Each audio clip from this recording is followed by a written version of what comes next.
Welcome to Horse Sense, where every hoofbeat carries a story, and every flick of the tail hides a meaning. Here, we explore the wisdom, wonder, and history of horses. One tale, one fact, one moment at a time. Whether you're a lifelong rider, a curious mind, or just someone who loves the beauty of these majestic animals, you're in the right place, so saddle up. And let's discover what horses have been trying to tell us all along. We know when a child is grieving, we often know when a dog is hurting. But when it comes to horses, something strange happens. The silence, a creature of such size and strength yet so quiet in its sorrow. You won't see tears fall. You won't hear them wail, but if you know how to listen, really listen, you'll realize they're speaking. In stillness, in space, in the pause where movement used to be. So let's ask the question the world often forgets. Do horses cry without tears, and what does that look like? This is not just a story about animals. This is about emotional intelligence, unspoken grief, and a silent language we're only beginning to understand. To understand how horses grieve, we must begin with the herd. In the wild, the herd is not just protection, it's identity. It's comfort, family, rhythm, and life. Each horse knows its place. Each movement has meaning. And when one leaves, even in death, the rhythm is broken. A lead mare might stop walking for a moment longer than usual. A companion might neigh into silence, calling into a space no one can fill. And the entire herd may grow still, refusing to graze or move. It's not random, it's not behavioral, it's mourning. Grief in horses is subtle but profound. They may stand near the body of a fallen companion for hours, lower their heads in a prolonged bow, barely moving, refuse food or water for a day or two, isolate themselves from the rest of the group, show increased startle responses or deep lethargy. To the untrained eye, it might just look like tiredness. To someone who knows them, it looks like heartbreak, and they don't need tears to feel it. Some scientists argue that only humans produce emotional tears. But if tears are just water and grief is a storm, then horses are rain clouds with nowhere to pour. They carry the weight, they just don't shed it the way we do. For centuries, people assumed animals didn't feel much. They ate, they ran, they slept, and grief, that was considered uniquely human. But now, science is catching up to what horse people have always known. In recent decades, studies on equine cognition and behavior have revealed something astonishing. Horses are emotionally intelligent, socially sensitive, and deeply affected by change, loss, and social disconnection. Let's start with mirror neurons. These are the cells in the brain that activate when we see someone else feel something. They're responsible for empathy, for understanding and reflecting the emotions of others. And yes, horses have them too. In fact, horses are masters of emotional mirroring. They can read facial expressions, postures, heart rates, and even detect human stress levels from subtle changes in breath. So what does that mean when a member of their herd or their bonded human disappears? It means that their nervous system feels the rupture. They don't just notice the absence, they embody it. In the wild, horses often stand around a deceased member of their herd, not out of curiosity, but out of recognition. They may nudge the body, they may vocalize, but more often they stand. Quiet, present, grieving. Domestic horses exhibit similar behaviors. When a companion is euthanized or passes away, their closest mate might refuse to leave. Some owners who allow surviving horses to see the body report faster emotional recovery, as though witnessing the end allows the horse to begin to process it. But often they are mourning without a name. Most people think of grief in horses as something that happens within the herd. But what about the bond between a horse and a human? What happens when that human leaves? The truth is, horses form real attachments to their caregivers. Not just food-based routines or mechanical habits, but actual emotional bonds. They learn your voice, your scent, your body language, your energy. They know when you're calm and when you're not. And for many horses, especially those with a single primary human, that bond becomes their emotional anchor. When that human disappears, whether by death, rehoming, or sudden absence, a horse can experience something remarkably close to what we call grief. They may wait at the gate, looking toward the usual arrival paths, show signs of confusion or searching, nicker softly when they hear a similar voice, grow despondent or distant, refuse to engage with others the same way. And yet they do not cry. Not the way we do, but they carry it quietly, heavily, internally, just like a person who has lost their closest companion and doesn't know how to speak the pain aloud. When one horse in a herd is grieving, the others know. Not because they were told, not because they understand grief in the human way, but because horses operate as emotional mirrors, finely tuned to each other's states of being. If one horse begins to withdraw, grow anxious, or stop eating, the herd doesn't ignore it, they respond. You might see a companion horse stand closer than usual, or a younger member of the herd becomes unusually quiet. Even dominant horses may give more space, more silence, or subtle comfort. Some herds move less in the days after a death. They may cluster more tightly together, graze slower, stay near familiar landmarks, almost as if grounding themselves. It's not dramatic, it's not loud, but it's real. This shared behavior isn't coincidence. It's co-regulation, a process where emotional states ripple through the group. And in that rippling, there is support, a sort of unspoken solidarity. A herd doesn't grieve the way we do, with words, flowers, or rituals, but they honor absence in their own language, the absence of movement, the absence of a voice, the shape that is now missing from their circle. There is no grief quite like the loss of a child. And for a mare, the bond with her foal is immediate and profound. From the moment of birth, something ancient awakens. A deep, instinctual devotion, protection, nurturing, watchfulness. A heart tethered to another being, and when that bond is severed, whether through stillbirth, illness, or sudden trauma, the mother horse doesn't wail, she doesn't scream. She doesn't shed visible tears, but if you watch, if you know what to look for, you'll witness a sorrow that settles into her bones. Some mares stand over the body, refusing to move. Others nudge their foal gently, over and over, as if trying to restart what's been lost. Some grow listless, detached from the herd. Some become protective of the space where the foal once lay. There's a kind of frozen stillness that takes over. Not aggression, not a panic, just stillness. And that silence may linger long after the foal is gone. It's grief, not in volume, but in weight. Some caregivers describe a mare looking for her baby for days or even weeks afterward. She might whinny into the distance, search corners of pastures, ignore other horses, or stop eating altogether. And yet, not a single tear falls, because the depth of a horse's emotion is not found in its eyes, it's found in its stillness. Its absence of movement, its refusal to return to normal. That is how a horse cries. When people think of stallions, they often imagine dominance, power, presence, control. But stallions, like all horses, are emotional creatures.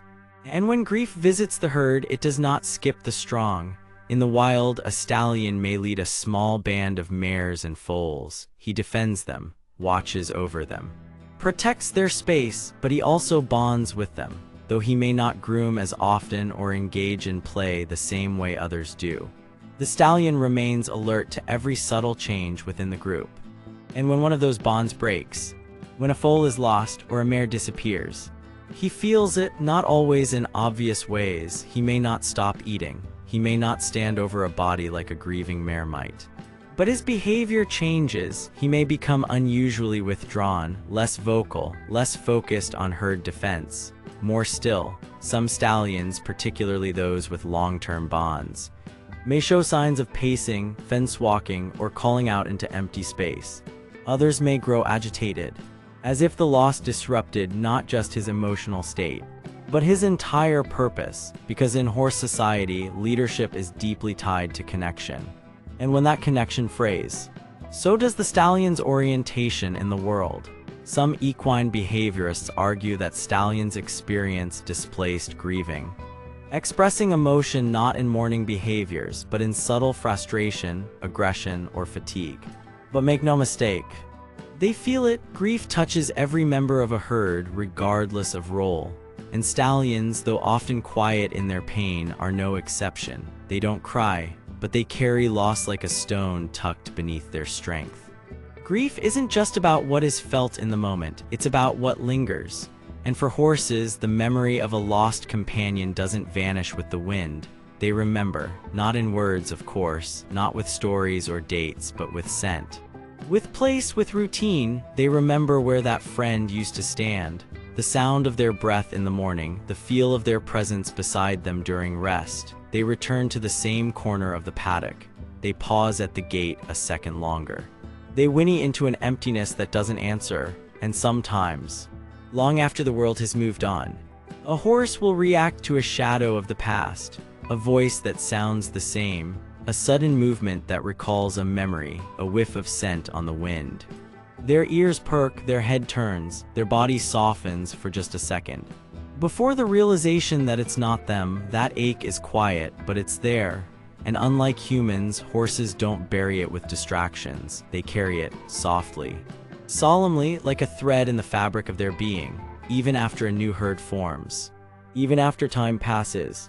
That loss remains a part of who they are. Some horses never bond quite the same way again. Some become more guarded, some more attached. Each responds differently.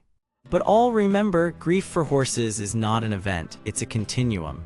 A slow unraveling and reweaving of connection. And though they do not cry tears, their mourning lives on in the spaces they hesitate to enter, the sounds they no longer make, and the stillness they fall into when the world goes quiet.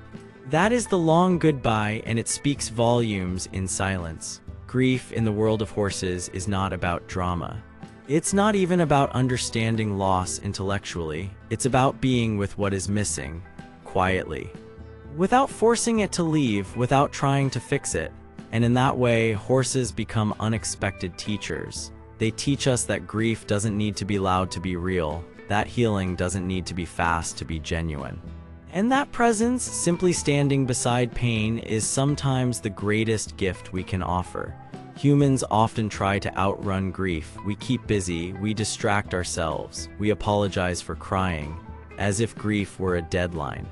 But horses don't do that. They pause, they stand still, they lower their heads, they feel the shift, and they let the feeling move through them in its own time. No judgment, no expectation, just being. And maybe that's the lesson we need most. To stop seeing grief as something broken. To remember that silence doesn't mean emptiness, it can mean depth. When a horse loses someone, it doesn't hide the change. It lives inside it. It lets the herd hold the ache together. It lets time be soft and unrushed, and eventually, not by force but by nature, the light returns. The horse lifts its head, takes a deeper breath, returns to the rhythm of life, still carrying the memory but no longer weighed down by it. We can learn from that to grieve without shame, to wait without fear, to love again without forgetting, because grief, like horses, doesn't follow rules. It follows the truth, and horses, they live in truth, even in sorrow. Not all grief in the herd is about another horse. Sometimes the one who disappears is you, the human, the rider, the caregiver, the quiet presence in the stall each morning. And when that human doesn't come back, horses feel it. They may not understand why. They don't know what death is in the way we define it, but they know the absence, and they know the shape of a bond once it's broken. If a person dies or moves away, some horses show immediate change. They wait at the gate. They call out at the usual feeding time. They pace near the spot where your scent used to linger. If you were gentle with them, if trust was real, they don't forget you overnight. In fact, some never truly forget. There are stories of horses recognizing voices after years, of pressing their heads to clothing that carries a familiar smell, of growing quiet around grieving family, as if they know someone is missing. It's easy to think animals forget, but forgetting is not the same as moving forward. Horses form attachments not just through routine, but through emotional memory. And if you were kind, if you were consistent, if you were a source of safety, you became part of their emotional landscape.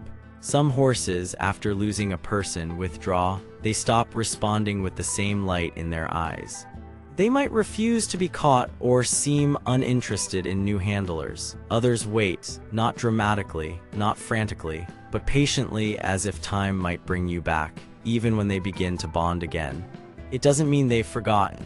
It means they're adapting, as they always have, as nature taught them to, but grief leaves its fingerprint, and horses, though silent in their sorrow, hold that print close. So if you've ever wondered whether a horse misses you, whether they know you're gone, the answer is simple: yes, in every quiet, unseen way that matters. In a human world, grief often feels isolating. People retreat behind closed doors. They whisper condolences and avoid long silences. Grief becomes a private burden, but in the horse world, grief is shared. The herd doesn't leave the grieving horse behind. They gather, they hold space, they stay close. There's no speech, no ceremony, just presence. When a horse loses a companion, other horses instinctively respond. They may stand nearby without touching, or graze just close enough for the grieving one to feel their warmth. They don't interrupt, they don't distract, they simply allow the moment to exist without judgment. And in that simplicity, healing begins. The herd becomes a buffer against loneliness, a mirror of safety and rhythm. A reminder that even in loss, you are not alone. Some horses will take turns resting near the bereaved. Others will offer gentle nudges, soft breaths, and quiet companionship. It's not about fixing, it's about being with. The science calls it co-regulation. The process of nervous systems syncing together, creating calm through proximity. But horses don't need science to explain what they are. They just do it, and it's not only the grieving horse that benefits. The herd itself becomes closer, more attuned. Loss pulls them into a quieter unity. They adapt, reorganize, but they never cast out the sorrowful one. Imagine if humans did the same. If we just stood beside one another, like horses do. With no need for words, just a presence, just a breath. There's a sacred intelligence in how horses handle grief. Not in grand gestures, but in subtle loyalty, in quiet resilience, in the belief that healing happens together. So when you see a herd grazing peacefully around one who's grieving, know that you're witnessing more than instinct. You're witnessing grief softened by belonging. There's something about the way a horse looks at you after a loss. It's slower, deeper, like the soul behind those eyes has aged in silence. Horses may not weep tears down their cheeks, but their eyes carry memory, and when they've loved and lost, those memories shift how they see the world and how they see you. If you've ever stood before a grieving horse, you've seen it. The long, quiet stares, the way their ears flick but their gaze never leaves yours, the softness that replaces mischief, the silence that fills what used to be playful energy. This is not a confusion, it's not a distraction. It's grief stored, not spoken. Horses remember through feeling, not facts, not dates, but the rhythm of a bond, the way it felt to rest side by side, to gallop in unison, to share space without fear. When that bond is broken, the world doesn't make the same sense. The gaze of a grieving horse is not just looking at you, it's looking through time, searching for what's gone, and scanning you for what's still safe. And if you've ever tried to rush that moment, to cheer them up or snap them out of it, you've likely seen them withdraw, because grief cannot be hurried, not in humans, not in horses. But if you honor that gaze, something beautiful happens. The trust deepens, the bond shifts. You become not just a companion, but a witness. And to a horse, being witnessed in grief is healing. Just like humans feel held when someone sees their sorrow without trying to fix it, horses feel steadier when they're allowed to just be, eyes soft, heart open, pain acknowledged. So when you see that stare, don't look away. Don't get distracted, just breathe, be still. Let your gaze answer back, I see you, I know something hurts. We often speak of horses grieving their herd mates, but what happens when the one who disappears is you? Whether it's through death, distance, or separation, horses do feel the absence of humans they bonded with, and they mourn in ways we're only beginning to understand. Because to a horse, you're not just a caretaker. You're not just the one who feeds them, you're part of their herd. If you've ever built trust with a horse, if you've spent time brushing, walking, resting, listening, you've created something real, a rhythm, a safety, a presence. So when you vanish, suddenly or slowly, horses feel it, and often they don't know why. They may search, stand at the gate, refuse food, seems dull, disconnected, or tense with new handlers. This isn't resistance, it's grief. Unlike people, horses don't have explanations. They don't get closure. They just feel the absence. Like a missing limb of their emotional body, some become withdrawn, others grow anxious, and some will form new bonds but never quite the same. There are stories of horses returning again and again to the last place they saw their human, of whinnies that echo for days, of eyes that scan each new visitor just in case, and when that human returns, the change is instant. A rush of breath, ears forward, that low, deep nicker that sounds like both relief and recognition. It's as if time compresses, and all the waiting melts into the safety of reunion. Yes, horses remember. They remember us. Not by name, but by feeling. They remember how our energy felt beside them. They remember our kindness or our absence of it. They remember our breath, our patience, our pain. And when we leave, they don't just adjust, they ache. They may not cry with tears, but their silence, their stillness, and their longing eyes speak louder than water ever could. So if you must leave a horse behind, speak gently. There are stories, so many stories. A horse who stood watch beside a dying herd mate for hours, refusing food. A mare who let out one long, low whinny just moments before her foal took its final breath. A gelding who suddenly grew still and distant days before a companion passed, as if already saying goodbye. Coincidence or something more, science may hesitate to answer.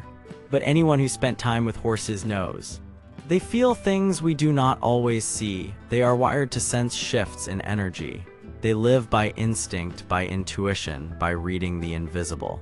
So is it any wonder that some horses seem to know when death is near? They pick up on changes in breath even before it's labored. The subtle shifts in scent, the fading spark behind the eyes, and perhaps something deeper, something spiritual, something shared. Because horses do not separate body from soul the way humans often do. To them, connection is presence. And presence doesn't always end with breath. There are horses who visit the same spot every morning after a friend is gone, who whinny into silence, who pause and lower their heads as if listening to something we cannot hear. Is it a memory? Is it a ritual? Or is it something sacred, a quiet conversation between realms? Some believe horses are deeply attuned to the moment of passing, that they know when a soul begins to let go, that they offer their calm not as goodbye, but as companionship for the journey, a stillness that says, "I am here." In this way, perhaps horses do cry, not with tears, but with presence, with silence, with the kind of understanding that requires no language. Maybe we've been looking in the wrong place for grief. Maybe it's not in the eye, but in the breath, in the slowness, in the choice to stay when there is nothing left to say. And maybe in those final moments, a horse doesn't just say goodbye. Maybe they send something more, a peace, a warmth, a sense of continuity that tells the soul, you mattered, you were loved. Not with weeping, but with whispers carried on the wind, because horses cry without tears, but their grief is no less deep, no less real, and no less beautiful. If this journey into the heart of the herd moved you, if it gave you pause, comfort, or clarity, please consider subscribing to Horse Sense, where soul meets science and silence speaks. Because in the world of horses, every movement means something, and every relationship is sacred.